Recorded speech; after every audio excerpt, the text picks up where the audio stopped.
आगे बढ़ते हैं। आपके पास कुछ डाउट नहीं है, जैसा आप कुछ नहीं बोले तो नेक्स्ट पार्ट स्टार्ट करते हैं। ट्रेस, देखिए छोटा सा चीज है, ट्रेस ऑफ मैट्रिक्स। किसी एक मैट्रिक्स का ट्रेस क्या होता है? तो सबसे पहला इसेंशियल कंडीशन ध्यान रखिएगा, matrix must be. Essential condition क्या है? Matrix must be square matrix, must be square matrix. अगर मैट्रिक्स स्क्वायर मैट्रिक्स होगा तभी जाके उस मैट्रिक्स का ट्रेस पॉसिबल होता है। अगर मैट्रिक्स स्क्वायर मैट्रिक्स नहीं है, यानी उसका रो और कॉलम इक्वल नहीं है, तो वैसे केस में आप ट्रेस कैलकुलेट नहीं कर सकते। ठीक है। अब मान लीजिए जैसे कि कोई एक मैट्रिक्स ए है और ये एक स्क्वायर मैट्रिक्स है। ठीक है। तो जिस फॉर्मेट में होता है ना, बिल्कुल वैसे ही लिख रहे हैं, 3x3 का लेके चल रहे हैं सैंपल में। तो अपने पास element 11, A12, A13, A21, A22, A23, A31, A32, A33। ठीक है। टोटल 9 एलिमेंट्स हो गया। अब अगर ये कभी भी स्क्वायर मैट्रिक्स होता है तो स्क्वायर मैट्रिक्स के पास एक एडिशनल चीज होता है जिसको हम लोग बोलते हैं लीडिंग डायगोनल।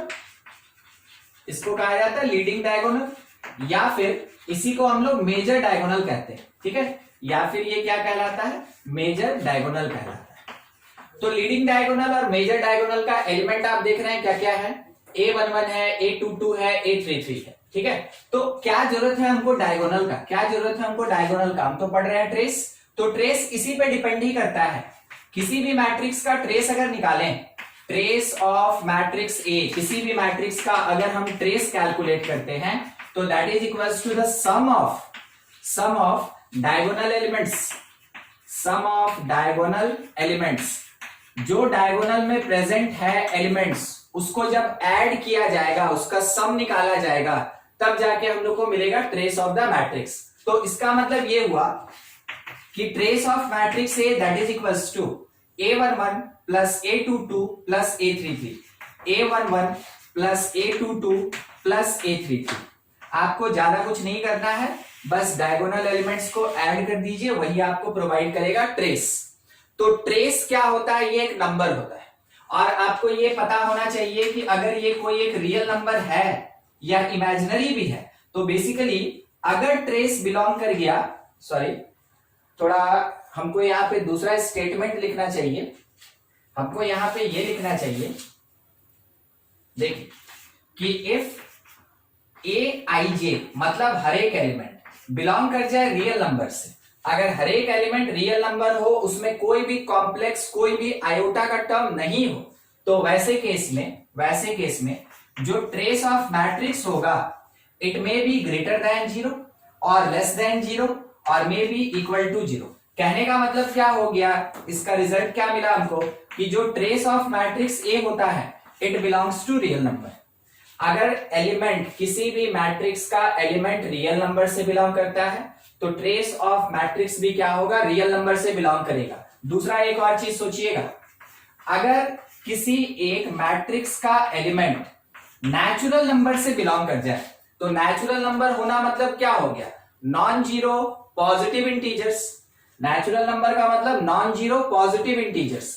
तो अगर सारा एलिमेंट किसी भी मैट्रिक्स का नेचुरल नंबर से बिलोंग करेगा, नॉन जीरो पॉजिटिव होगा, तो वैसे केस में जो ट्रेस ऑफ मैट्रिक्स होगा, ये भी बिलोंग करेगा नेचुरल नंबर से, ये भी बिलोंग करेगा नेचुरल नंबर से। तो आप इस चीज का ध्यान रखें, एलिमेंट रियल तो ट्रेस भी रियल, एलिमेंट नेचुरल तो ट्रेस भी नेचुरल होगा। अगर एलिमेंट होल नंबर है तो ट्रेस भी होल नंबर होगा। ठीक है। तो जैसा एलिमेंट का कैरेक्टर होगा, वो जिस किसी भी सेट से बिलोंग करेगा, ट्रेस भी उसी सेट से बिलोंग करेगा। एग्जांपल के लिए थोड़ा ट्रेस का कैलकुलेशन कर ले, फिर प्रॉपर्टी पे बात करते हैं। एक मैट्रिक्स बी है, ठीक है, एक मैट्रिक्स बी है, देखिए 1 2 5 3 2 4 1 7 0 1 3 5 2 -1 2 1, ऐसा। तो आपको इतना तो देख के पता चल गया होगा ये कितने ऑर्डर का है, ये 4x4 ऑर्डर का है। अगर हम इसमें डायगोनल का बात करें तो डायगोनल यहां से अपर लेफ्ट से लोअर राइट की तरफ, अपर लेफ्ट से लोअर राइट की तरफ, ये हुआ मेरा डायगोनल। अब इस डायगोनल के बेसिस पे अगर हम ट्रेस ऑफ मैट्रिक्स बी निकालना चाहें, ट्रेस ऑफ मैट्रिक्स बी, तो that is equals to the simple sum of 1 4 3 1। 1 plus 4 plus 3 plus 1, कुल मिला के हमको कितना मिल गया? 9 मिल गया। ठीक है, तो इस तरीके से किसी एक मैट्रिक्स का ट्रेस कैलकुलेट करते हैं। अब ट्रेस कोई ज्यादा बड़ा चीज नहीं है, एक छोटा सा कॉन्सेप्ट है जिसमें डायगोनल एलिमेंट्स को केवल ऐड करके जो भी आ गया वो सिंपल कहलाया ट्रेस ऑफ मैट्रिक्स, और ज्यादा इसमें कुछ हम लोग को डील नहीं करना। अब देखिए इसी चीज से रिलेटेड कुछ प्रॉपर्टीज है, ट्रेस का कुछ प्रॉपर्टीज है, देखते चलिएगा। ठीक है, सबसे पहला प्रॉपर्टीज का क्या होता है कि मान लीजिए अगर जैसे trace A plus B matrix का निकाले, ये क्या लिखा है कि मैट्रिक्स ए और मैट्रिक्स बी को ऐड किया गया और उसका ट्रेस कैलकुलेट किए, तो वो इंडिविजुअल ट्रेस के सम के बराबर होता है, यानी it will be equals to the trace of A plus trace of B, इसके बराबर होता है। दूसरा चीज, ठीक है, दूसरा चीज मान लीजिए जैसे ये लिखा है कि trace of matrix multiplied by constant, ये क्या लिखा है, एक मैट्रिक्स पहले कांस्टेंट के से मल्टीप्लाई हुआ और तब उसका ट्रेस कैलकुलेट किया, तो इस जगह पे आप इतना काम कर सकते हैं बिल्कुल कि ये k into trace of matrix A के बराबर होगा। ठीक है, यानी कि अगर ट्रेस के अंदर कोई कांस्टेंट k, ये k कौन है, it is a simple constant number, ये कोई मैट्रिक्स नहीं है। यहां a कौन है, ये एक स्क्वायर मैट्रिक्स है। तो अगर किसी कांस्टेंट नंबर से मैट्रिक्स को मल्टीप्लाई करें और तब उसका ट्रेस कैलकुलेट करें, या फिर कांस्टेंट को बाहर निकाल के केवल मैट्रिक्स का ट्रेस कैलकुलेट करें, दोनों बराबर हो। ठीक है, इस चीज को थोड़ा सा चेक करते हैं। देखिएगा एग्जांपल के लिए मान लीजिए जैसे मैट्रिक्स ए हम लोग को ज्यादा बड़ा नहीं, छोटा सा ही है। ठीक है, 2 5 3 1, कितने ऑर्डर का, 2 क्रॉस 2। कहा यह गया कि चेक प्रॉपर्टी बी।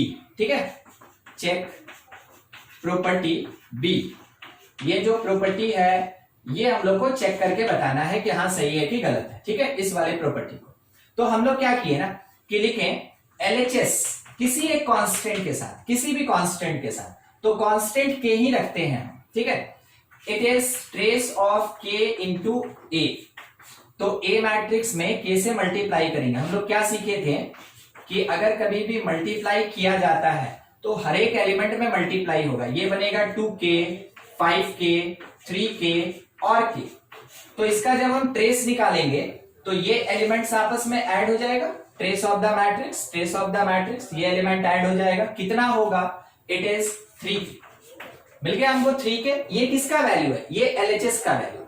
अब हमको RHS सॉल्व करना है अलग से, तो RHS यहीं पे करते हैं, ज्यादा बड़ा है नहीं ये। ठीक है, RHS पार्ट, RHS का, तो RHS पार्ट के लिए पहले ट्रेस ऑफ ए निकालना होगा, तो RHS कैलकुलेशन में सबसे पहला काम ट्रेस ऑफ ए, तो ट्रेस ऑफ मैट्रिक्स ए कैसे निकालते हैं, तो डायगोनल एलिमेंट्स को हम ऐड कर देते हैं, तो 2 + 1 कितना हो गया, 3।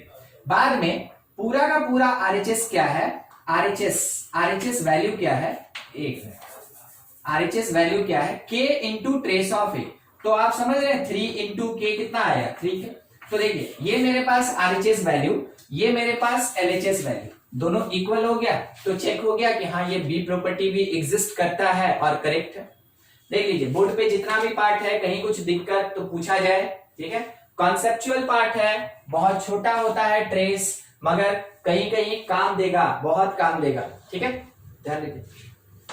ठीक, अच्छा आपको एक टाइप का क्वेश्चन याद होगा, जब एडिशन ऑफ मैट्रिसेस पढ़ा रहे थे उस टाइम में 2 लीनियर इक्वेशन लिए थे मैट्रिक्स का। ठीक है, और उसमें सॉल्व करके हम लोग मैट्रिक्स का कैलकुलेशन करते थे। ठीक है, तो बस वही चीज हम लोग को थोड़ा यहाँ पे ट्रेस के बेसिस पे भी करना पड़ता है। हाँ, तो देखिएगा ट्रेस से रिलेटेड जो भी पार्ट है उससे, प्रॉपर्टी में ही थोड़ा सा 1-2 प्रॉपर्टी और है, उसके बाद आगे बढ़ते हैं। देखिए प्रॉपर्टी में ही नेक्स्ट कंटिन्यूड है अपने पास थर्ड, कि अगर कभी ट्रेस ऑफ आइडेंटिटी मैट्रिक्स निकाले और वो आइडेंटिटी मैट्रिक्स कितने ऑर्डर का, nth ऑर्डर का। ठीक है, तो उसका वैल्यू हमेशा n होता है। इसका मीनिंग क्या हुआ ना, इसका मीनिंग क्या हुआ वो समझिएगा।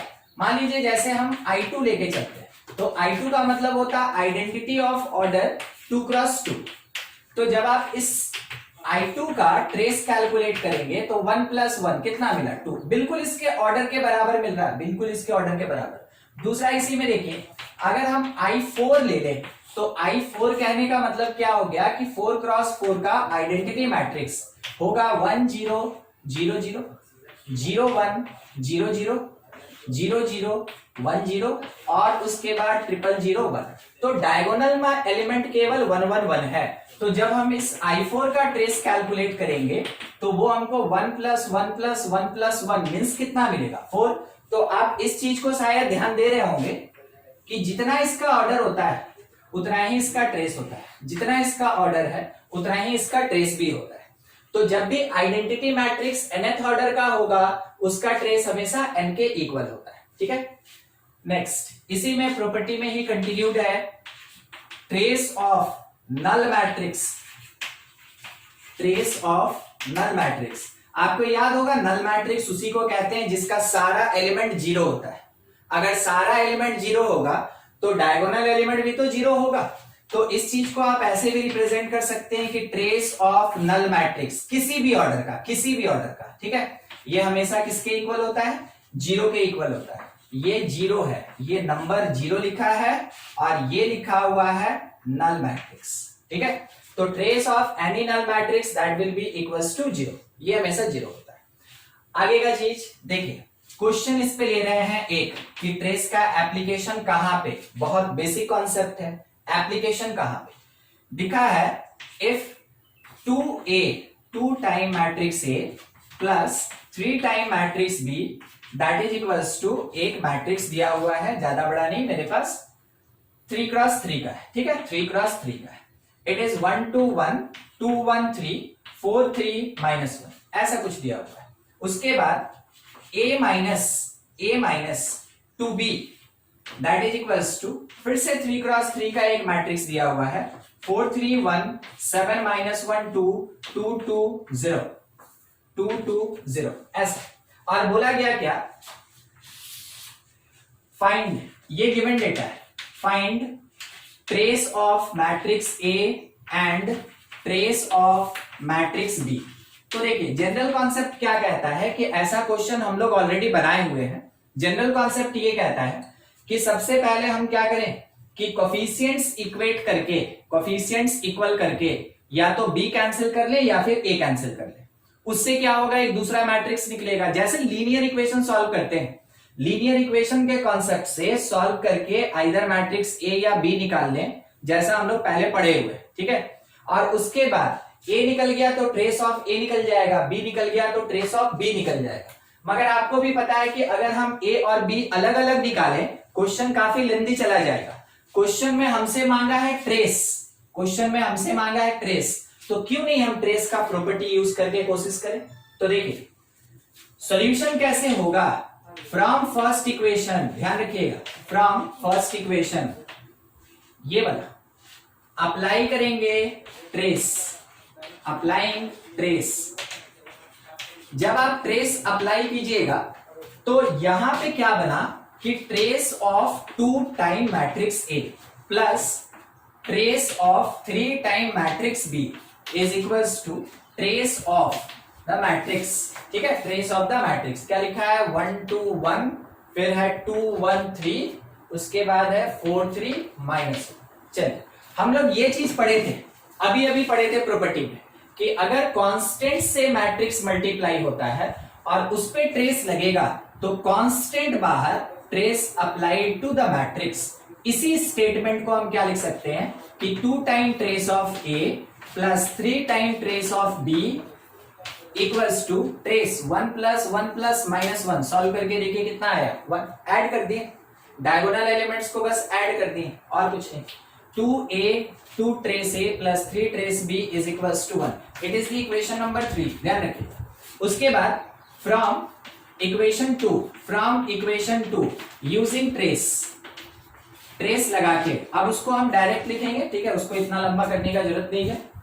ये हो गया trace of A minus 2 time trace of B, trace of A minus 2 time trace of B is equals to इस मैट्रिक्स का ट्रेस 4 -1 0 ऐड करेंगे कितना देगा हम लोग को, 3 प्रोवाइड करेगा, तो कितना आ गया 3। ये हो गया मेरे पास इक्वेशन नंबर 4। अब मेरा काम क्या था ना कि ट्रेस निकालना था, तो 3 और 4 को ऐड करेंगे, या सॉल्व करना है, ऐड नहीं सॉल्व करना है। तो सॉल्विंग इक्वेशन 3 and 4, 3 और 4 को हम लोग सॉल्व करेंगे, 3 and 4। तो उसके लिए क्या किया जाए ना कि अगर आप सेकंड में 2 से मल्टीप्लाई कर दें और सब्ट्रैक्ट करें इसमें से, फोर्थ में 2 से मल्टीप्लाई करके 3 में से सब्ट्रैक्ट करें, सॉल्व हो जाएगा। तो क्या लिख सकते हैं, 3 minus 2 time equation 4, 3 minus 2 time equation 4।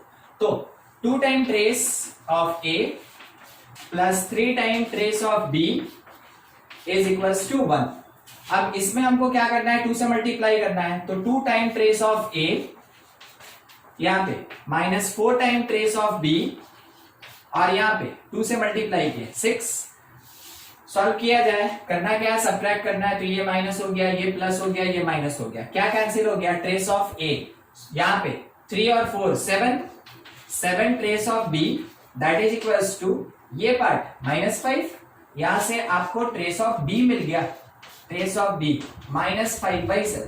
ठीक है, ट्रेस ऑफ B हम लोगों को क्या मिल गया, -5/7। क्लियर। अब उसके बाद आप किसी भी इक्वेशन में पुट कर दें, आइदर 3 में या फिर 4 में, आपको ट्रेस ऑफ A मिल जाएगा। तो 3 के बेसिस पे ही हम लोग कैलकुलेट करते हैं ट्रेस ऑफ A। देखिए ट्रेस ऑफ B है -5/7, ठीक है, -5/7। इसमें -15/7 होगा, वो उधर जाएगा तो 1 + 15/7 होगा। ध्यान दीजिए 1 + 15/7 होगा। ठीक है, और क्योंकि 2 टाइम ट्रेस है, आप कैलकुलेशन कर लें, उसके लिए ज्यादा बड़ा कुछ नहीं है। ये 7 + 15 22/2, यानी ये आंसर क्या आया, 11/7। आंसर कितना आ जाएगा, 11/7। सिंपल इक्वेशन है। आपको यहाँ पे कॉन्सेप्ट सीखना था कि ट्रेस लगा के हम लोग इक्वेशन को कैसे सॉल्व करेंगे। इक्वेशन सॉल्व हो गया, एक मैट्रिक्स का ट्रेस कैलकुलेट हो गया। अब उसके बाद किसी भी इक्वेशन में पुट करके आप वहां से ट्रेस ऑफ अनदर मैट्रिक्स निकाल सकते हैं। देखिए कुछ डाउट है तो पूछिए, नहीं तो फिर उसके बाद इसको नोट करें, आगे बढ़ा जाए। रखेंगे ट्रेस जो होता है ना, ये स्कूल में भी पूछा जाता है। जो आपका कोई भी बोर्ड एग्जामिनेशन या फिर स्कूल एग्जामिनेशन में ऑब्जेक्टिव्स टाइप का क्वेश्चन रहता है ना, सिंगल मार्क्स का, उसमें भी इसका क्वेश्चन आता है। इसका लेंथी क्वेश्चन केवल इस तरीके का बनता है, तो ये स्कूल लेवल में ही आएगा। अदरवाइज कंपटीशन में इसका क्वेश्चन आएगा, कंपटीशन में इसका क्वेश्चन आएगा तो इंडिपेंडेंटली केवल ट्रेस से नहीं आता है, समझे। एक पर्टिकुलर टॉपिक है ये ट्रेस, और एक पर्टिकुलर टॉपिक से केवल स्कूल लेवल या बोर्ड एग्जामिनेशन में ये क्वेश्चन आता है। अगर आप कंपटीशन का बात करें, जेई का बात करें, तो कभी सिंगल टॉपिक से क्वेश्चन नहीं आता। उसके लिए आपको प्रिपेयर रहना होगा कि उसमें ट्रेस भी लगेगा, उसमें मैट्रिक्स मल्टीप्लिकेशन भी लगेगा। ठीक है, ये सब भी लग सकता है। हाँ, कोई कुछ पूछ रहे थे? नहीं, हो गया, ये नोट कर लिए। एक क्वेश्चन आपके लिए ट्रेस से रिलेटेड ही थोड़ा सॉल्व करेंगे, कोशिश कीजिएगा। एक मैट्रिक्स ए दिया है, ठीक है, देखिएगा क्या मैट्रिक्स है। एक मैट्रिक्स दिया हुआ है ए 1 3 5, ठीक है। एक मैट्रिक्स बी दिया हुआ है, मैट्रिक्स बी एक दिया हुआ है 5 0 7, ऐसा। ठीक है, कितने ऑर्डर का है बी? बी है 3 × 1 कॉलम मैट्रिक्स। ए कितने ऑर्डर का? 1 × 3। ठीक है, बोला ये गया find trace of B into A. ठीक है, बी और ए मैट्रिक्स को मल्टीप्लाई करेंगे तो क्या ट्रेस होगा वो बताइए। दो कॉन्सेप्ट एक साथ ट्राई कीजिए आप, इसको बनेगा। मैट्रिक्स मल्टीप्लीकेशन पढ़े, आया कितना? 33 43। ठीक है, चलिए एक आंसर ये आया है। हाँ, एक आंसर ये आया है, देखा जाए। सबसे पहला चीज ट्रेस ऑफ बी ए निकालना है। हमसे क्वेश्चन में पूछा कि ट्रेस ऑफ बी इंटू ए क्या होगा, तो मेरा पहला काम होगा कि हम मैट्रिक्स बी और ए का प्रोडक्ट निकाल लें। तो मैट्रिक्स बी और ए का प्रोडक्ट क्या होगा? बी और ए का प्रोडक्ट क्या होगा? देखिए बी है, बी मेरे पास 5 0 7 और इसके साथ ए है अपने पास 1 3 5। ठीक है, हम मल्टीप्लाई करेंगे first row with the first column, matrix बन के जाएगा 5 15 25। 0 से मल्टीप्लीकेशन 0 0 0, 7 से मल्टीप्लीकेशन 7, 7 3 21, 7 5 35, ये मिल गया कितने ऑर्डर का, 3 क्रॉस 3 ऑर्डर का, हो गया स्क्वायर। ठीक है, ये था मैट्रिक्स बी इंटू ए। अब हमसे जो पूछा कि ट्रेस ऑफ बी ए बताइए, तो हम लोग इसके डायगोनल एलिमेंट को केवल ऐड करेंगे ना, डायगोनल एलिमेंट को। तो 5 प्लस 35 0 है, 5 प्लस 35 कितना आंसर देगा, 40 देगा। 40 आया था कि 43 आया था, ठीक है 40 आया था ना, चलिए ठीक है कोई बात नहीं, ठीक से हम सुन नहीं पाए लिख नहीं पाए, चलिए 40 आएगा, ये अपना आंसर। ठीक है, अच्छा अभी देखिए इसका क्यों सिग्निफिकेंस है ना। मान लीजिए आपसे ट्रेस ऑफ ए पूछता, आप क्या आंसर देते हैं, कोई भी ट्रेस ऑफ ए पूछेगा आप क्या आंसर दीजिएगा, नॉट पॉसिबल। बहुत बढ़िया, क्योंकि ये मेरे पास स्क्वायर मैट्रिक्स है ही नहीं, इस कारण से हम इसका ट्रेस नहीं निकाल सकते। बी भी स्क्वायर नहीं, हम इसका ट्रेस नहीं निकाल सकते। मगर सोचिए जब बी को ए से मल्टीप्लाई किए हम इसका ट्रेस निकाल सकते हैं। क्या कोई बहुत आसानी से हमको बताएगा trace of A into B क्या होगा, trace of A into B. देखिए एक चीज, ए इंटू बी बोला ना, ए इंटू बी बोला, यानी 1 क्रॉस 3 को 3 क्रॉस 1 से मल्टीप्लाई करना है, तो रिजल्ट क्या होगा, 1 क्रॉस 1 का एक एलिमेंट वाला मैट्रिक्स होगा, और जो एलिमेंट आएगा वही trace of A into B होगा। देखिए अब मल्टीप्लाई करते हैं, ठीक ना, देखते चलिएगा, ऐसा क्वेश्चन पूछा जा सकता है। Trace of A into B, A मेरे पास है 135 इंटू बी अपने पास है 507। सिंपल मल्टीप्लीकेशन, ज्यादा इसमें कुछ करना नहीं है, जो बोला करने के लिए उतना ही काम करना है। First row with the first column, 5 plus 0 plus 35, 5 plus 0 plus 35, 5 plus 0 plus 35, ठीक है ये आया। अच्छा एक बार आप सोच के बता दें, ये मैट्रिक्स मेरे पास कितना एलिमेंट लेके रखा, 40। अगर ये 1 क्रॉस 1 का मैट्रिक्स है तो यही एलिमेंट यही डायगोनल, बस इतना ही। तो ट्रेस हम लोग जब बोलेंगे कि ट्रेस ऑफ ए बी क्या होगा, trace of A into B क्या होगा, हम बोलेंगे ये जो अकेला एलिमेंट बैठा है ना यही होगा, यानी ट्रेस ऑफ ए बी क्या मिलेगा हमको, 40। क्या आपको एक प्रॉपर्टी मिला, क्या आपको अभी अभी एक प्रॉपर्टी मिला, देखिए दोनों को, trace of B A, trace of A B, दोनों का वैल्यू कितना 40, दोनों का वैल्यू कितना 40। एक बार और चेक करना चाहेंगे, देखिएगा, ठीक है। आप अगर मेरे साथ बना सकते हैं बिल्कुल बनाना स्टार्ट कर दीजिएगा, ठीक है, इंतजार मत कीजिएगा कि हम बोलेंगे कि आप बनाइए, वैसे हम ही बता रहे हैं, आप में से जो बनाना चाहें बिल्कुल बनाना स्टार्ट कर दीजिएगा। ए मैट्रिक्स जो है ये दिया हुआ है 2 1 5 3, ठीक है। बी मैट्रिक्स दिया हुआ है 0 1 -1 2, ऐसा बोला गया find trace of A B and trace of B A, trace of A B and B A, ठीक है, trace of A B and B A. तो पहला चीज हम कैलकुलेट करें कि मैट्रिक्स ए बी कितना होगा, तो ए का रो बी का कॉलम मल्टीप्लाई होगा, थोड़ा लिखते चले। First row with the first column 0 -1, first row second column 2 + 2 4, फिर उसके बाद सेकेंड रो फर्स्ट कॉलम 0 -3, फिर सेकेंड रो सेकेंड कॉलम 5 + 6 11, ठीक है।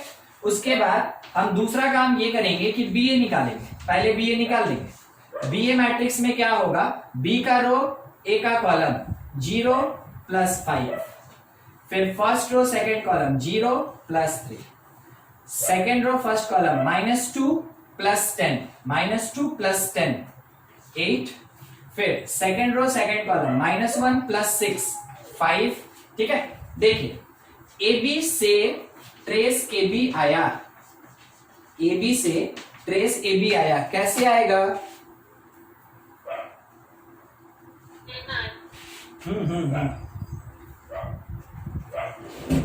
देखिए ए बी से ट्रेस ए बी आया, कितना हो जाएगा 10 हो जाएगा, ठीक है 10 हो जाएगा। दूसरा बी ए से ट्रेस बी ए मिला हम लोग को, बी ए से ट्रेस बी ए मिला हम लोग को, और वो कितना मिला हम लोग को, ट्रेस बी ए हम लोग को कितना मिला 10 मिला। अच्छा क्या कंक्लूजन निकल गया आपके सामने कि trace of A B is equal to trace of B A, ये लिखा जा सकता है। देखिए 2 क्वेश्चन हम इसलिए ले लिए ताकि एकदम कंफर्म हो जाए, है ना।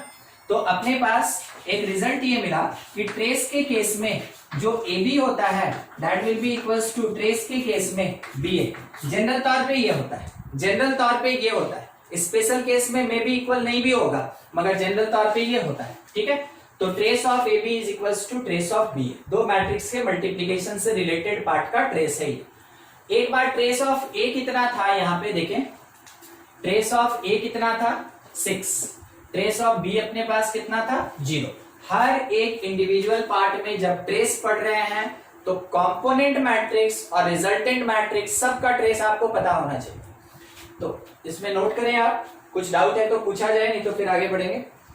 देखिए क्वेश्चन है ऐसा ही, थोड़ा ट्राई करेंगे सॉल्व करने का। हाँ अभी बताया हुआ चीज ही है, दिया क्या है ना कि trace of A minus B plus trace of A plus two B is equals to trace of matrix 2 1 5 2 1 3 1 1 0 ऐसा।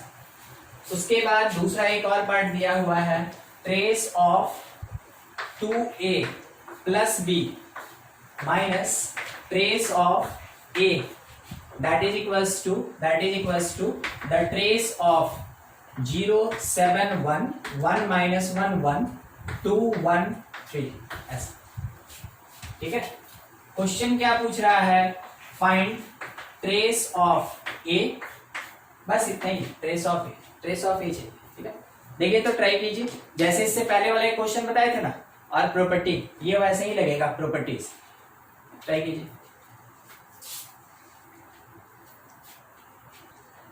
बाकी लोग थोड़ा ध्यान से, first equation trace A minus trace B, जिनका बन जाएगा ना आंसर जरूर बताइएगा, ठीक है।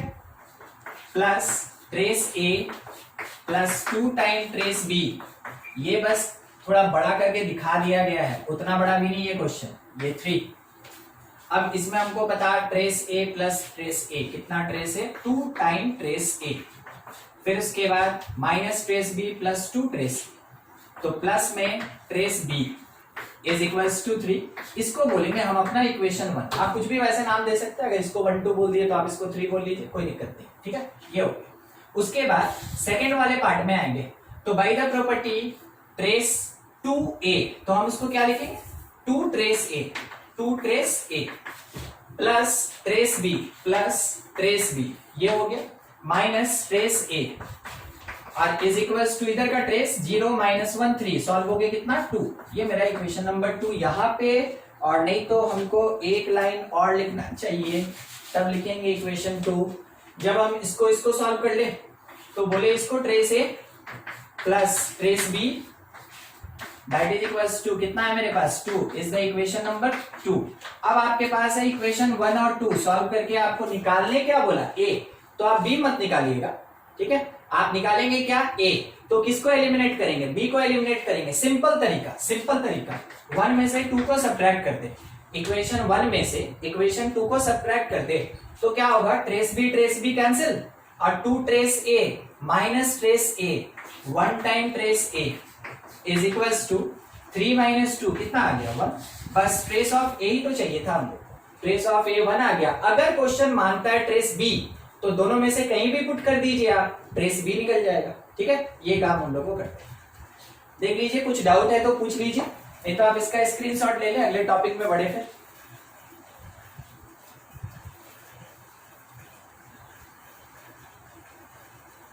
देखिए ये था एक एडिशनल टर्म मैट्रिक्स का, ट्रेस कहते हैं इसको, और ये मैट्रिक्स का कुछ प्रॉपर्टी में काउंट होता है। अब आगे नेक्स्ट हम लोग का पार्ट जो है वो है ट्रांसपोज, ध्यान रखिएगा, transpose of matrix. Transpose of matrix किसको कहते हैं, ट्रांसपोज।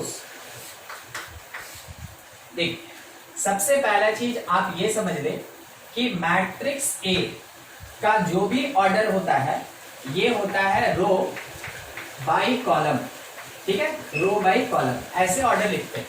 अगर हम लोग इस रो को चेंज कर दें कॉलम में, ठीक है, रो को चेंज कर दें कॉलम में, यहाँ पे मैट्रिक्स ए का रो चेंज हो जाएगा कॉलम में, और जो मैट्रिक्स ए का कॉलम था ये चेंज हो जाएगा रो में, column changes to row and row changes to column. तो इसके बेसिस पे हमको जो मैट्रिक्स मिलेगा, इसके बेसिस पे हमको जो मैट्रिक्स मिलेगा that is the transpose of matrix A. A का ट्रांसपोज ऐसे दिखाएंगे या फिर डैश करके दिखाएंगे या इसके ऊपर छोटा सा टी लिख के दिखाते हैं, ठीक है।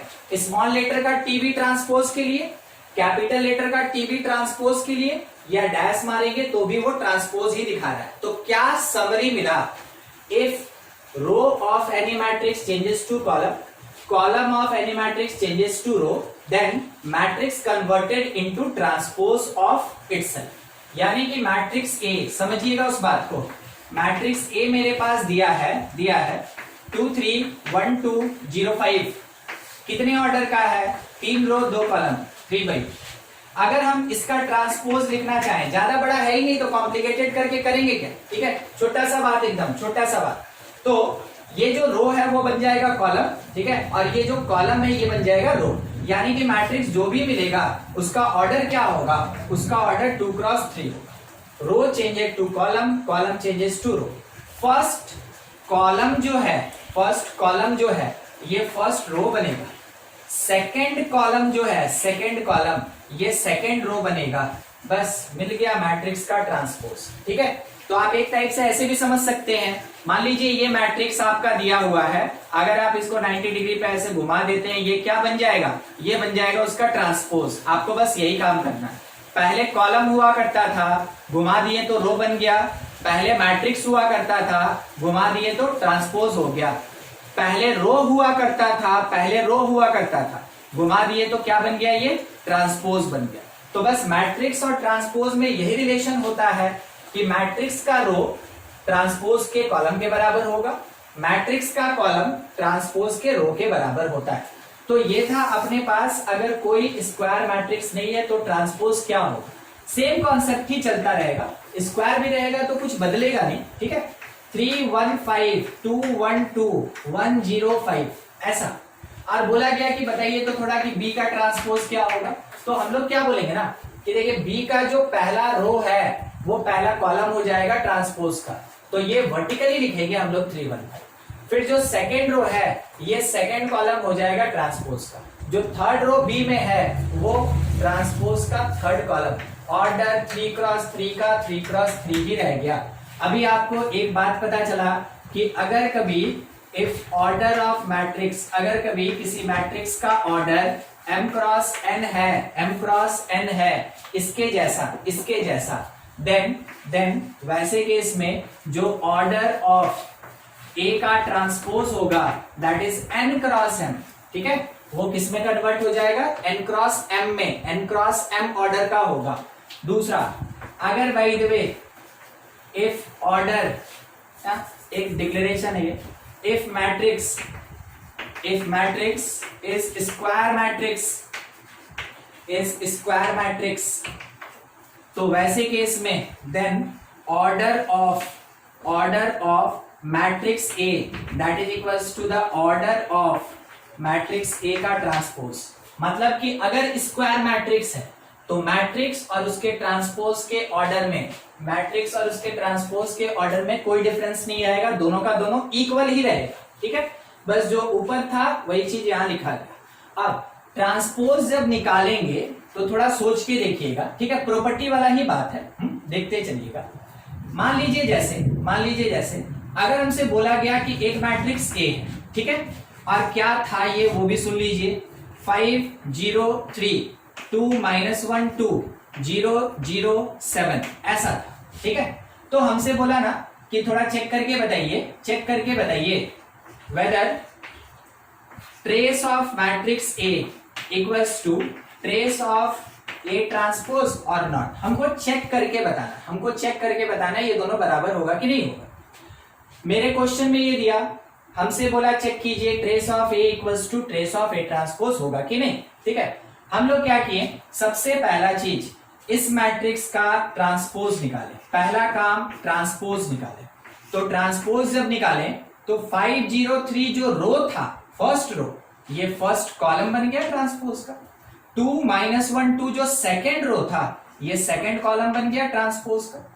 007 जो थर्ड रो था ये थर्ड कॉलम बन गया ट्रांसपोज का। मिल गया हमको ट्रांसपोज, ठीक है। ए दिया था, ट्रांसपोज हम खुद से निकाल लिए। अब मेरा काम है कि हम ट्रेस ऑफ ए देखें कि क्या होगा। देख के बताइए ट्रेस ऑफ ए कितना होगा।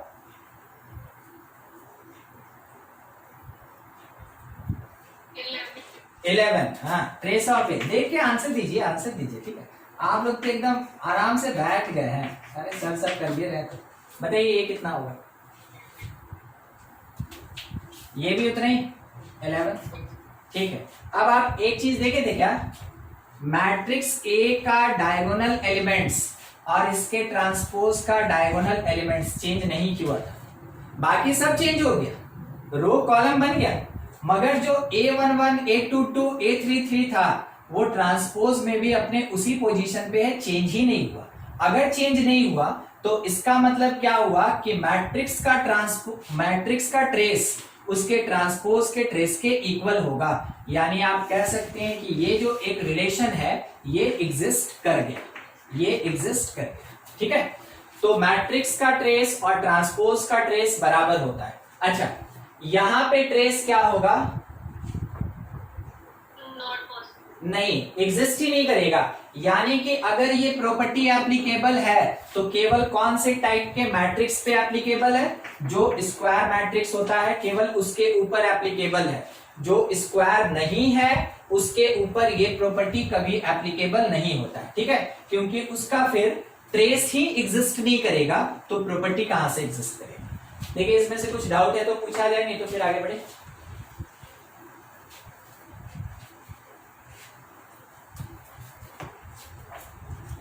एक क्वेश्चन कर लेते हैं फिर इसका थोड़ा प्रॉपर्टी देख लिया जाएगा और, ठीक है। देखिए क्वेश्चन क्या है, ट्रांसपोज के बेसिस पे ही, ये बेसिकली ट्रांसपोज का ही क्वेश्चन है। देखिए क्वेश्चन में ये लिखा है ना कि इफ मैट्रिक्स P इज √3/2, 1/2, -1/2 और √3/2 ऐसा दिया है। एक मैट्रिक्स ए दिया है, क्या लिखा है 1 1 0 1, ठीक है। क्वेश्चन में ये कहा गया और इसके साथ कंडीशन दिया है कि एक मैट्रिक्स Q है जो P into A into P transpose के बराबर है। तो पूछा गया कि P transpose into Q to the power 2015 into P क्या होगा, ठीक है, कितना होगा वो हम लोग को बताना है। और ऑप्शन जो है ना वो मैट्रिक्स के फॉर्म में दिया है, ऐसा कुछ मैट्रिक्स के फॉर्म में दिया है, ठीक है। 2 क्रॉस 2 का एक मैट्रिक्स ही है, बस वही चीज दिया है। देखिए ये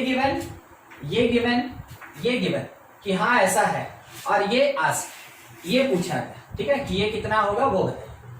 पहला काम P को थोड़ा ध्यान से देखिएगा। √3/2 और 1/2 में एक रिलेशन होता है कि दोनों के स्क्वायर को अगर आप ऐड कीजिएगा ना वो 1 होगा।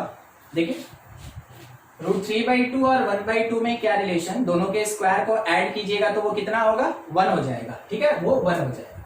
अच्छा, इस जगह पे आप देख ले सेम कंडीशन फुलफिल। अगर ऐसा होता है तो देखिए क्या होता है, ध्यान रखिएगा अभी क्या बोले, इसका स्क्वायर प्लस इसका स्क्वायर 1 होता है। अब देखिए क्या होगा, सॉल्यूशन मेरा यहां से स्टार्ट। पहला चीज P ट्रांसपोज निकाले। कैसे पता चला कि P ट्रांसपोज निकालना ही पड़ेगा, क्योंकि क्वेश्चन में बोला तो निकालना पड़ेगा। P ट्रांसपोज जो होगा first row becomes first column √3/2 1/2, second row second column में कन्वर्ट हो जाएगा, ठीक है, ये लिखा है -1, ये ऐसा हो जाएगा। अब P ट्रांसपोज इंटू P कीजिए, P ट्रांसपोज इंटू P कीजिए तो देखिए क्या आया, ये ज्यादा बड़ा नहीं, छोटा सा P ट्रांसपोज इंटू। तो ट्रांसपोज मेरे पास है √3/2 1/2 -1/2 और √3/2 और P मेरे क्वेश्चन में दिया हुआ था। क्वेश्चन में क्या दिया था, √3/2 1/2 -1/2 और √3/2, ठीक है। आप देखेंगे ना प्रॉपर्टी पता चल जाएगा आपको, क्यों हम 1 का नाम ले रहे थे, ध्यान दीजिएगा।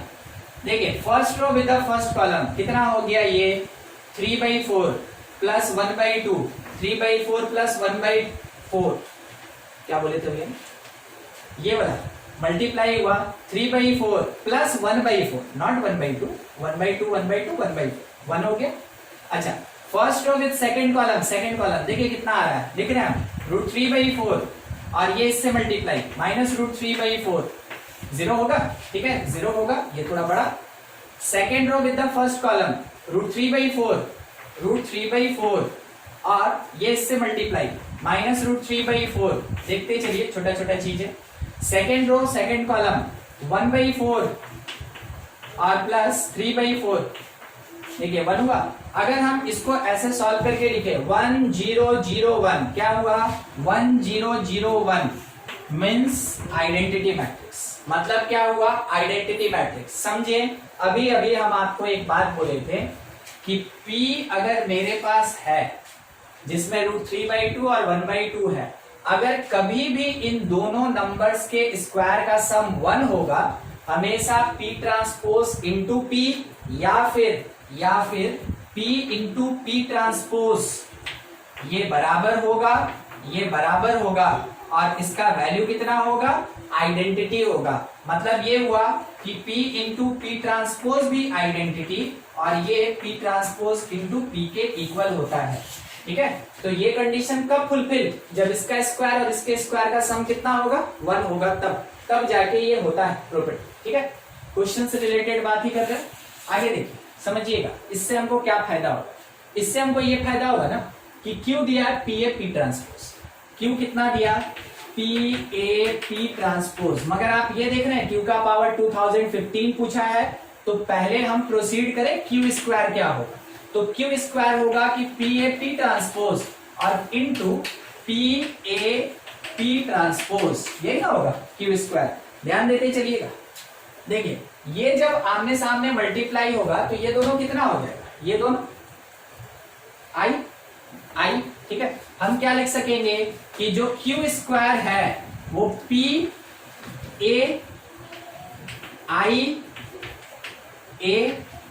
P ट्रांसपोज होगा। कोई बताएगा ये कितना होता है A स्क्वायर, क्योंकि आइडेंटिटी से मल्टीप्लाई करेंगे तो मैट्रिक्स में कोई चेंज नहीं, मतलब A multiplied by A is equals to A square. ध्यान दीजिएगा Q स्क्वायर क्या आया P into A square into P transpose. एक और चेक कर लेते हैं फिर हम जनरलाइज करेंगे। Q का क्यूब यानी कि P square P transpose multiplied by Q, और Q का मतलब P ट्रांसपोज। फिर से चेक कीजिए, ये क्वांटिटी आइडेंटिटी हो गया, A स्क्वायर जो था वो A से मल्टीप्लाई होके हमको प्रोवाइड किया P into A³ into P transpose. ध्यान देने वाला चीज, Q का पावर 3 A का पावर 3, Q का पावर 2 A का पावर 2, Q का पावर 1 A का पावर 1, मतलब Q का power 2015, Q to the power 2015 that is equals to, हम क्या लिख सकते हैं P into A to the power 2015 P transpose. बोलिए किसी को दिक्कत, अभी ये निकला, आंसर नहीं आया, ध्यान रखिएगा, अभी केवल ये निकला है, ठीक है। इतना ये हो गया। चलिए अब उसके बाद आते हैं क्वेश्चन पे। क्वेश्चन बोला P transpose Q to the power 2015 into P, बताइए क्या होगा। हम लोग बोले कि ये तो Q है तो इतने के जगह पे पुट करेंगे, उसके आगे पीछे P और P ट्रांसपोज लगेगा, मतलब P ट्रांसपोज लिखें ब्रैकेट में Q का पावर 2015 आया, P A का पावर 2015 और P ट्रांसपोज, और लास्ट में एक P लग गया, अब आमने सामने का बात है, ये कितना हो जाएगा, ये मेरे पास I A का पावर 2015 I, ये किसके बराबर 2015, ये किसके बराबर A टू द पावर 2015, ये किसके बराबर A टू द पावर 2015 के इक्वल होगा। इतना मिल गया।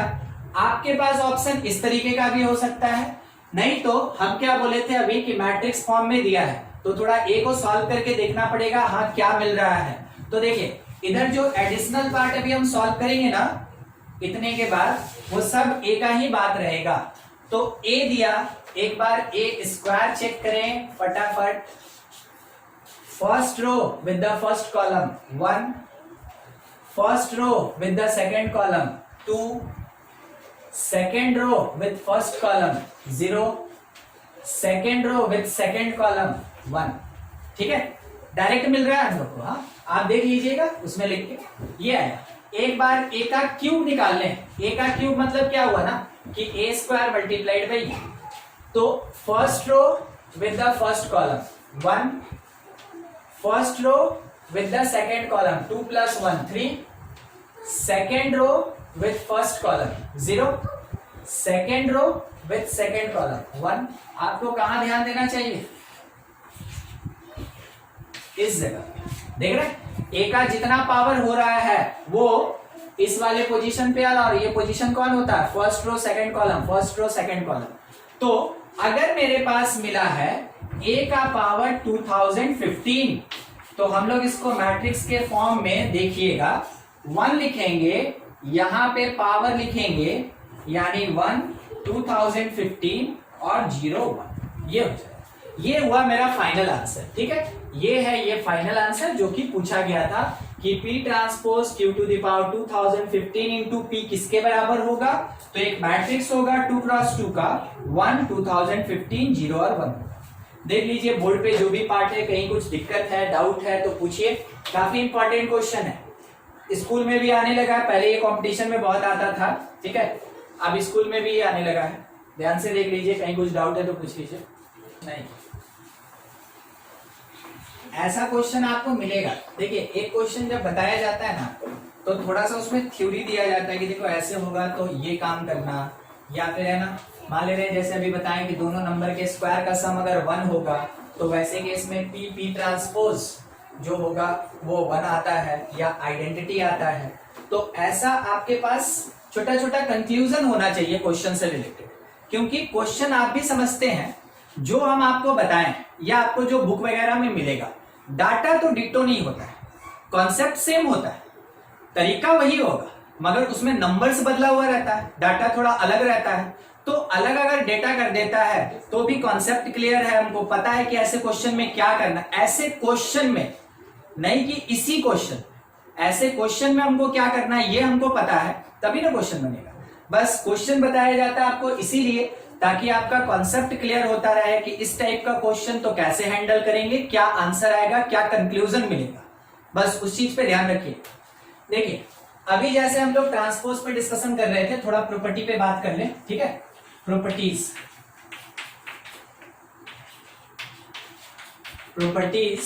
Of transpose, properties of transpose. सबसे पहला चीज, ठीक है, आप जो देखे थे अभी कि मैट्रिक्स के ट्रेस और मैट्रिक्स के ट्रांसपोज का जो ट्रेस होता है वो दोनों बराबर होता है, ठीक है।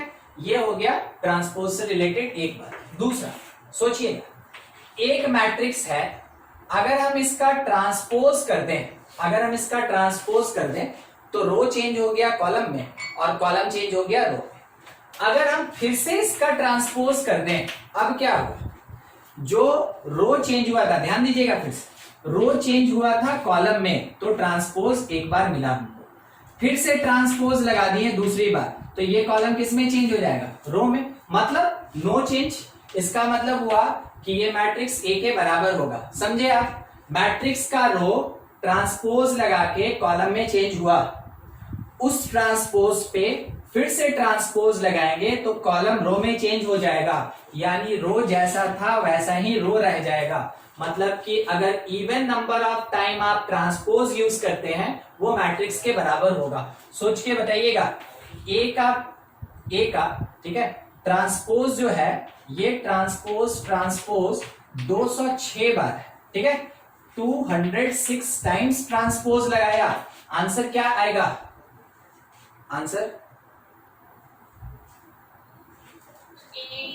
ए ही होगा। हमको ध्यान रखना है यहाँ इवन, अभी तो बोले 2 बार लगाया, इवन नंबर ऑफ टाइम लगाया। अगर even number of time transpose लगता है वो मैट्रिक्स के बराबर होता है, ठीक है। चलिए फिर से ट्राई कीजिएगा सबको। अगर ए के ऊपर ट्रांसपोज लगाया गया 199 टाइम्स, क्या होगा? ए ट्रांसपोज होगा। Odd number of time A transpose होगा, even number of time matrix A के इक्वल होगा। अब ये आपको कुछ भी वैसा दिया हुआ रह सकता है, आप उसके लिए तैयार रहे। जैसे मान लीजिए आपसे ये बोल दिया कि एग्जाम्पल में A इज इक्वल्स टू एक मैट्रिक्स देखिएगा 2 5 3 2 1 -1 0 7 1 ऐसा कुछ बोला ना कि find trace of A to the transpose 1015 times. बोलिए तो क्या आंसर होगा? ट्रेस ऑफ ए पे ट्रेस ट्रांसपोज कितनी बार? 1015 बार। उसका ट्रेस बताना है, मेरी यही चीज। फर्स्ट कॉलम में 2 5 3। हाँ, फिर सेकंड में 2 1 माइनस नहीं ट्रेस बताना है। ट्रेस भूल गए, अभी पढ़े थे। ट्रेस मतलब वो डायगोनल वाला। हाँ, ट्रेस 4 सही। देखिए ट्रेस ऑफ ए ट्रांसपोज कितनी बार? 2015 बार। तो हम बोलेंगे it is equals to the trace of A transpose. कैसे इतना छोटा हो गया? ऑड टाइम्स ट्रांसपोज लगा है, तो ए ट्रांसपोज ही उसका आंसर होगा। ये वाला जो पार्ट है इतने का आंसर क्या होगा? A transpose. फिर उस पर ट्रेस लगा दिए। हम लोग तो ये पढ़े हैं ना कि trace of A transpose that is equals to the trace of A. तो ए का ट्रेस कितना होगा? जितना इसके डायगोनल एलिमेंट का सम होगा। तो 2 + 1 + 1 आंसर कितना मिला? 4। देखिए क्वेश्चन बड़ा करके दिखाया जाता है। कोई कंफ्यूज हो गया, बनाएगा ही नहीं कि हम इतना बार अब थोड़ी सॉल्व करने जाएंगे। और जो समझ गया, जिसका कॉन्सेप्ट क्लियर है, वो देखिए तुरंत अपना आंसर टिक किया, आगे बढ़ गया। ठीक है, कोई मतलब नहीं है उसको। ठीक है, एक और चीज इसी क्वेश्चन से रिलेटेड यही पूछ लेते हैं। इसी क्वेश्चन से रिलेटेड यहीं पे अगर हमसे मांगा कि ट्रेस बताइए, trace of A to the transpose 2020 बार, आंसर बोलिए, सीधा आंसर बोलिए अगर कोई बता सकते हैं तो। 4। क्या मतलब है? हमको यहाँ पे कोई मतलब नहीं है कि यहाँ इवेंट टाइम दिया कि ऑड टाइम दिया। ऑड दिया तो ए ट्रांसपोज, तो भी ट्रेस उतना ही होगा। इवन दिया तो ए मिलेगा, उसका भी ट्रेस 4 ही होगा। तो दोनों जगह पे मेरे पास आंसर कितना आ गया? 4। तो ऐसा क्वेश्चन में भी मिल सकता ऑन बेसिस ऑफ ट्रेस और ट्रांसपोज। चलिए, ये था मेरे पास सेकंड प्रॉपर्टी। थर्ड प्रॉपर्टी पे बात करते हैं। देखिएगा काफी काम का चीज है। अगर कभी ए इंटू बी का होल ट्रांसपोज रहे तो इसमें ऑर्डर चेंज हो जाता है। ये B transpose into A transpose हो जाएगा। मीनिंग क्या हुआ कि अगर आपके पास ए बी सी दिया है और उसका होल ट्रांसपोज लगा हुआ है, ए बी सी का होल ट्रांसपोज लगा हुआ है, ए इंटू बी इंटू सी का होल ट्रांसपोज लगा है। जब आप इंडिविजुअली ट्रांसपोज अप्लाई कीजिएगा तो ये अपोजिट ऑर्डर में लिखा जाएगा। मतलब C transpose into B transpose into A transpose हो जाएगा। ये इसमें कन्वर्ट हो जाएगा। ये प्रॉपर्टी हमेशा ध्यान रखिएगा, जहां भी ट्रांसपोज लगा। अभी तो हम पढ़ रहे हैं कि ट्रांसपोज एक अकेला कॉन्सेप्ट है, मगर हो सकता है आगे के कॉन्सेप्ट में, आगे के थ्योरी में ट्रांसपोज कहीं बीच में यूज हो। तो अगर किसी भी कॉन्सेप्ट में ट्रांसपोज आया तो ये प्रॉपर्टी वहां पे एप्लीकेबल, जैसे इनवर्स में एप्लीकेबल होगा। अभी हम लोग हो सकता है आज या अगले क्लास में पढ़े कॉन्जुगेट्स और कॉन्जुगेट ट्रांसपोज में ये एप्लीकेबल होगा। हर्मिटियन स्क्यू हर्मिटियन मैट्रिक्स, उसमें ये एप्लीकेबल होगा। ठीक है, तो कहीं पे भी अगर ट्रांसपोज लग गया तो ट्रांसपोज का प्रॉपर्टी वहां पे एप्लीकेबल हो जाएगा। और सबसे ज्यादा जरूरी चीज ये है जो बहुत काम का होता है। छोटा है, ऑर्डर ध्यान रखिएगा, आपको पता चल जाएगा, मगर बहुत काम का होता है। फोर्थ नंबर है अगर a प्लस या माइनस बी का होल ट्रांसपोज हो जाए तो कोई फर्क नहीं पड़ता, ये a ट्रांसपोज प्लस और माइनस बी ट्रांसपोज के बराबर होगा। फिफ्थ नंबर, अगर हम मैट्रिक्स को किसी कांस्टेंट से मल्टीप्लाई करके इसका होल ट्रांसपोज निकालें तो वैसे केस में कांस्टेंट बाहर निकल जाता है और a का केवल ट्रांसपोज होता है। k यहाँ पे कौन है? k एक कांस्टेंट है। अच्छा, हम लोग अभी पढ़े ट्रांसपोज में क्या पढ़े कि जो रो होता है उसको कॉलम बनाते, जो कॉलम होता है उसको रो बनाते। कांस्टेंट के पास कोई रो और कॉलम नहीं होता है, तो ये जैसे है वैसे ही रह जाएगा, इस पे कोई इफेक्ट नहीं पड़ेगा। अब दूसरा, मान लीजिए अगर एक मैट्रिक्स ए है, इसको इधर 3 से मल्टीप्लाई करें या फिर इधर 3 से मल्टीप्लाई करें, दोनों का आंसर तो सेम ही होगा, क्योंकि कांस्टेंट किसी भी साइड में रहे मल्टीप्लाई होगा, आंसर तो वही होगा ना। दोनों आंसर क्या देगा? 3 है। तो कांस्टेंट को लेके आप इस प्रॉपर्टी को कभी अप्लाई नहीं करेंगे, इस प्रॉपर्टी को कांस्टेंट को लेके कभी अप्लाई नहीं करेंगे कि सर बोले थे कि ए बी रहेगा तो बी ए हो जाएगा, तो के ए था तो क्यों नहीं ए के हो गया। कांस्टेंट पे वो नहीं लगने वाला, वो केवल किसके लिए होता है? मैट्रिक्स के लिए होता है, इसलिए लिख दिए कि के यहां पे कौन है? कांस्टेंट है। ठीक है, देखो अगला, अगर हम लोग से ये कह दिया जाए 6th नंबर, थोड़ा समझिएगा कि आइडेंटिटी का ट्रांसपोज किसी भी ऑर्डर का है, रहेगा तो स्क्वायर ही, ठीक है, किसी भी ऑर्डर का आइडेंटिटी का ट्रांसपोज, आपको ये समझना चाहिए ये आइडेंटिटी ही होगा। आइडेंटिटी मैट्रिक्स का ट्रांसपोज आइडेंटिटी मैट्रिक्स ही होता है, उस जगह पे ये दोनों बराबर होता है। ठीक है, क्योंकि आप इससे पहले भी देखे थे कि जब ट्रांसपोज निकालते हैं तो डायगोनल एलिमेंट चेंज नहीं करता है। ठीक है, तो हम लोग उसी चीज को थोड़ा समझते हुए एक बार देख ले, कम से कम 3x3 का एक तो आइडेंटिटी होता है कितना? 1 0 0 0 1 0 और 0 0 1। अगर हम इसका ट्रांसपोज निकालें, I3 का ट्रांसपोज निकालें, तो मेरा फर्स्ट रो फर्स्ट कॉलम बनेगा 1 0 0, सेकेंड रो सेकेंड कॉलम बनेगा, थर्ड रो थर्ड कॉलम बनेगा। बोलिए ऊपर और नीचे में क्या डिफरेंस है? दोनों तो सेम है, दोनों तो सेम है। तो हम ये कह सकते हैं कि आइडेंटिटी मैट्रिक्स पे अगर ट्रांसपोज लगेगा तो वो आइडेंटिटी मैट्रिक्स के बराबर ही होगा, मतलब अपने आप के बराबर ही होगा, कोई चेंज नहीं। नल मैट्रिक्स पे ट्रांसपोज का, नल मैट्रिक्स पे किसी भी चीज का कोई प्रॉपर्टी नहीं लगता है, कोई कैरेक्टरिस्टिक नहीं होता है, वो 0 था फिर 0 ही रहेगा। ठीक है, ट्रांसपोज एक काम कर सकता है नल मैट्रिक्स के साथ, बस देखिएगा। ठीक है, वो कोई वैसा प्रॉपर्टी में नहीं काउंट होता, बस थोड़ा समझ लीजिएगा इसको। मान लीजिए एक नल मैट्रिक्स है मेरे पास 2x1 ऑर्डर। 2x1 कहने का मतलब क्या हो गया? 2 रो और 1 कॉलम है, तो यहां 0 और 0 हो। अगर हम इसी का ट्रांसपोज निकालें 2x1 का ट्रांसपोज, तो ये जो है ये ट्रांसपोज 2x1 का ट्रांसपोज ये चेंज हो जाएगा किसमें? 1x2 में, यानी कि ये बन जाएगा ऐसे 0 0। ठीक है, 1x2 में बस इतना ही डिफरेंस होता है। अगर वो स्क्वायर रहेगा तो कोई डिफरेंस नहीं, अगर वो स्क्वायर मैट्रिक्स नहीं है तो केवल इसके ऑर्डर का चेंज होता है, और 2x1 कितने में कन्वर्ट हो जाएगा? 1x2 में, मगर एलिमेंट रहेगा मेरा 0 और 0। ठीक है, देख लीजिए बोर्ड पे इसका प्रॉपर्टी है, कुछ भी डाउट है तो पूछ लीजिए। एक और छूट रहा है, उसको भी खत्म ही कर ले। मैट्रिक्स ए के ट्रांसपोज का इंटीग्रल पावर n या मैट्रिक्स ए का इंटीग्रल पावर n का ट्रांसपोज दोनों बराबर होता है। n क्या है? कोई भी इंटीजर है, कोई भी इंटीजर है। जैसे हुआ क्या, a स्क्वायर का ट्रांसपोज या a ट्रांसपोज का स्क्वायर दोनों सेम होता है। ठीक है, यहां क्या लिखा हुआ है?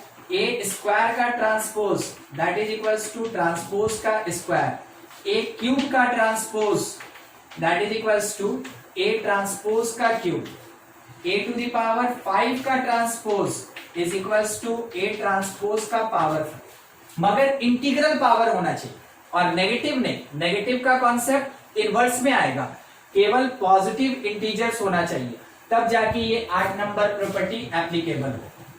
नोट कीजिए इसको, कुछ डाउट है तो पूछ लीजिए। हो गया। देखिए अब मैथमेटिक्स टेक्निकली इस ट्रांसपोज के बारे में क्या कहता है वो चीज आपको दिखाते हैं। अभी तक तो हम लोग स्टेटमेंट में बात कर रहे थे, मगर मैथमेटिक्स का अपना कुछ नोटेशंस भी होता है और उसके बेसिस पे मैथमेटिकल कंडीशन क्या बनता है ट्रांसपोज को लेके, अभी उस पर डिस्कशन करेंगे। मान लीजिए जैसे किस पे बात करना चाहते हैं कि if A is a matrix of order m cross n order का ए कोई मैट्रिक्स है। और ये है क्या? तो लिखा रहेगा a is equals to A I J, और कितने ऑर्डर का? m cross n। तो ए आई जे कौन है? A I J is general element, A I J is general element of matrix A. और मैट्रिक्स ए का order क्या, m cross n, यानी कितना रो, m रो, कितना कॉलम, n कॉलम, ठीक है। तो जब हम इसके ट्रांसपोज को निकालेंगे, तो देखिए क्या होगा, इट इज इक्वल्स टू ए जे आई, और कितने ऑर्डर का, n क्रॉस m। आई जे किस में चेंज हो गया, जे आई, तो मैट्रिक्स किस में चेंज हो गया, transpose. Order m cross n से क्या बन गया, n क्रॉस m। ये रिलेशन होता है इन दोनों के बीच में, और ये हुआ mathematical expression for matrix and transpose, ठीक है। देखिए मैट्रिक्स ए मेरे पास है, ज्यादा बड़ा नहीं ले रहे हैं, 2 क्रॉस 2, बस ये चीज दिखाना है आपको। A11 यहाँ A12, A21, A22 ऐसा होता है, ठीक है। अगर हम इसका ट्रांसपोज निकालें, जैसा सीखे हैं उसके हिसाब से, अगर हम इसका ट्रांसपोज निकालें तो A11 तो अपने प्लेस पे रह गया, मगर ये जो रो का एलिमेंट था ये नीचे आ गया 1 2, जो ये सेकंड रो था ये सेकंड कॉलम बन गया। अगर मैट्रिक्स ए इतना दिया है तो ए ट्रांसपोज ये होगा, देखिएगा इसमें तो कोई चेंज नहीं, इसमें कोई चेंज नहीं, डायगोनल में कोई चेंज नहीं, चेंज वाले जगह पे चलते हैं। देखिए यहाँ पे A12 हुआ करता था, उसी पोजीशन पे अब कौन आ गया, 21 आ गया, यानी AIJ हुआ करता था, उसी पोजीशन पे अब क्या बन गया, AJI बन गया। तो जब कभी भी एलिमेंट AIJ AJI में कन्वर्ट होता है, मैट्रिक्स अपने ट्रांसपोज में कन्वर्ट होता है, एग्जैक्टली वही चीज। यहां ध्यान दीजिए, A21 जो है, A21 इस पोजीशन पे 1 2 बन गया, यानी AIJ जो था IJ वो AJI में कन्वर्ट हो गया, JI में कन्वर्ट हो गया। बस यही चीज होता है मैट्रिक्स से ट्रांसपोज का कन्वर्सन, ठीक है। ये था ट्रांसपोज से रिलेटेड। अब अपने पास बस एक कॉन्सेप्ट रह गया है सिमेट्रिक। हाँ, तो ट्रांसपोज का यूज होता है उस सिमेट्रिक और स्क्यू सिमेट्रिक मैट्रिक्स में, थोड़ा बड़ा है, आज स्टार्ट नहीं करेंगे, आज यहीं तक खत्म करते हैं, ठीक है। नेक्स्ट क्लास में फिर सिमेट्रिक स्क्यू सिमेट्रिक पढ़ेंगे। आपके लिए काम क्या है, ट्रांसपोज से रिलेटेड आपके टेक्स्ट बुक में पूरा का पूरा एक्सरसाइज है। आप अगर आरडी शर्मा यूज करते हैं तो हम आपको इतना बता सकते हैं कि एक्सरसाइज शायद 5.4 में ट्रांसपोज का क्वेश्चन आपको मिलेगा, ठीक है। आपके पास श्रीवास्तव क्लासेस मोबाइल ऐप में डीपीपी भी है, आप उसमें से ट्रांसपोज का क्वेश्चन, मल्टीप्लीकेशन का क्वेश्चन, मैट्रिक्स एडिशन का क्वेश्चन, ट्रेस का क्वेश्चन ये बना सकते हैं। मगर उसके आगे इनवर्स है, एडजॉइंट है, कोफैक्टर है, सिमेट्रिक स्क्यू सिमेट्रिक है, हर्मिशन स्क्यू हर्मिशन है, ऑर्थोगोनल है, ये सब बाकी है, ठीक है। वो सब मत टच कीजिएगा। जितना वर्ड सुने हैं आपको क्वेश्चन में वैसा कुछ मिलता जुलता मिलता है, आप बनाइए, अदरवाइज आप उसको छोड़ दीजिए, ठीक है। तो आपको बता दिया गया कि कहां से आपको क्वेश्चन करना चाहिए, आप उतना कंप्लीट कर लें, और डाउट हो तो जरूर अगले क्लास में आप पूछें, क्योंकि डाउट डिस्कशन होगा ना तो और कॉन्सेप्ट क्लियर होगा, ठीक है। चलिए ठीक है, आज के लिए इतना ही खत्म करते हैं। आप इसको थोड़ा सा नोट कर ले, फिर उसके बाद आगे बढ़े।